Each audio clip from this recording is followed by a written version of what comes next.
So, welcome back to Mallorca. As you can see, this side we're on the northeast side of the island in Porto Pollença. Weirdly enough, I have stayed in Porto Pollença before, and it was actually the first year that I rode for Catford, which is quite ironic for this video.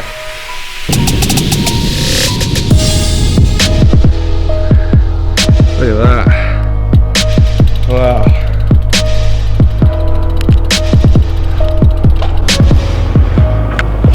So yeah, anyway, I wanted to talk about something which has happened over the last 2 weeks. You may have heard some rumours floating around, and let me explain basically what's happened.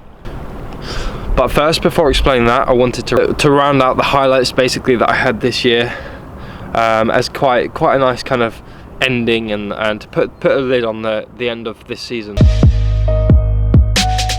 Right back at the start of the year, when I went to the Ross Moon in Ireland to pull out a result, which I managed to do by winning the Queen Stage, and that for me was one of the highlights of this year for sure. Another highlight from this year was getting in the break in the National Championships. I think that was that was a fantastic experience to be racing alongside those names, and then the other third thing that I'd say for this year was keeping my elite license. That was quite a nice little thing to be awarded with at the end of the year. But you know, with all those highs come their fair share of lows, and yeah, I also had some days where that weren't so good. Overall though, 2017 has been one of my favourite seasons, if not the best, in terms of results and enjoyment, but also in terms of people I've met along the way and the fun that I've had. So now I'm done with my little overview there.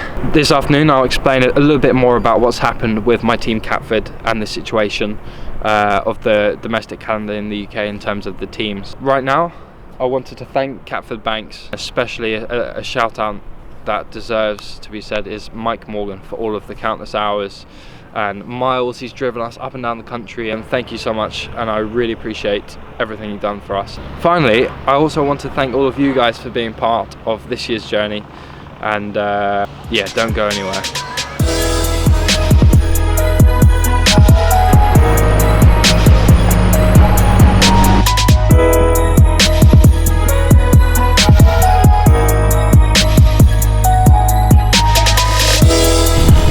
Feels good to be back. It was getting a little bit cold in the UK. Meow. So it doesn't know what to make of that. It's quite cute.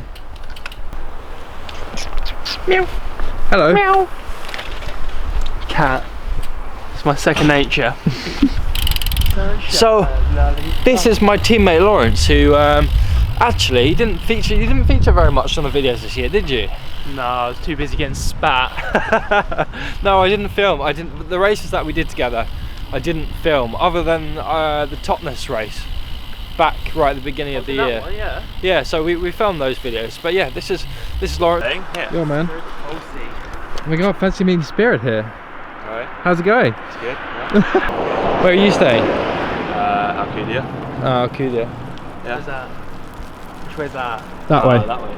Like next town along the coast. How weird is it? You come to Mallorca and then you just see, like, we saw Will from Morvello this morning, and we've seen you. Bye! That's so weird. We literally just walk into the cafe and we just see fellow Englishmen. What are the chances? Round the roundabout.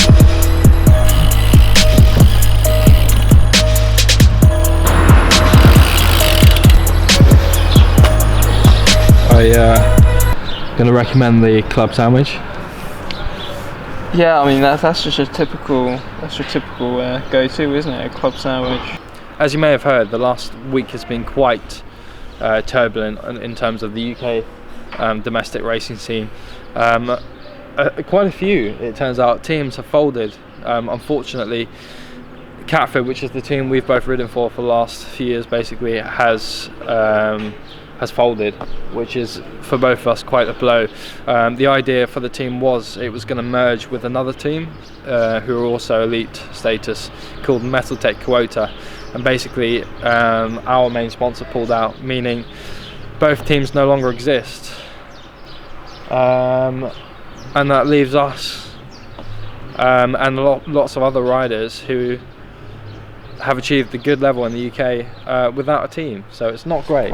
Quite a tricky place to be, considering last year we're top 4 in the rankings, and yeah, I know a couple of guys found teams for themselves, but still it's put quite a few of us in a bad position, myself including, still looking as to what to do for next year.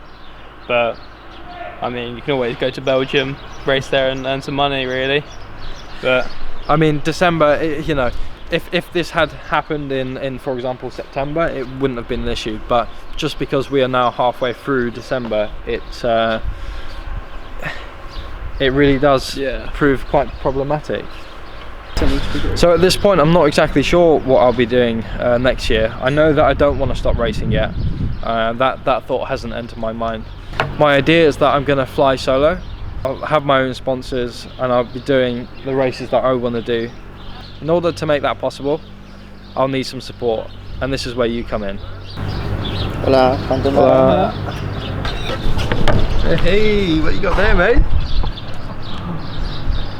cup full of form. Cup full of form.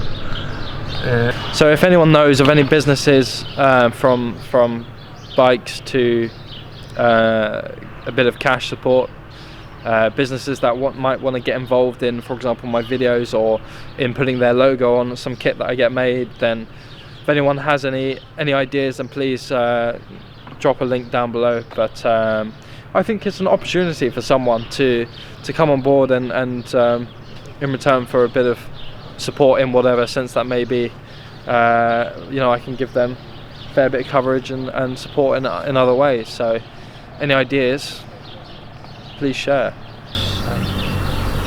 There you go. Yeah, so moving forward into next year, assuming that I can continue racing at the level that I want to, I have some big ideas for next year. I want to continue bringing you these videos from race day, and also from my training, from whatever races I am lucky enough to get myself into, whether that be UCI racing abroad or local national Bs in the UK. So we'll see how next year unfolds. Just him. Just for him. Just for him. Shit, do you want to share it? That's a lot. So I keep. What do you make of it? You're gonna have to have one. No, I can't. You have to. I've already had lunch. Irrelevant. Not bad lunch.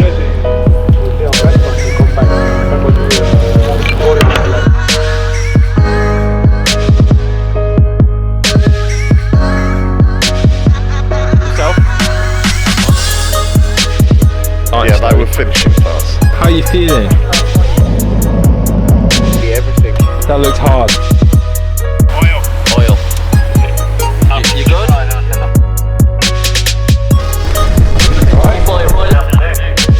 How was that? Massive broken frame. Got on my. It looks like apple juice.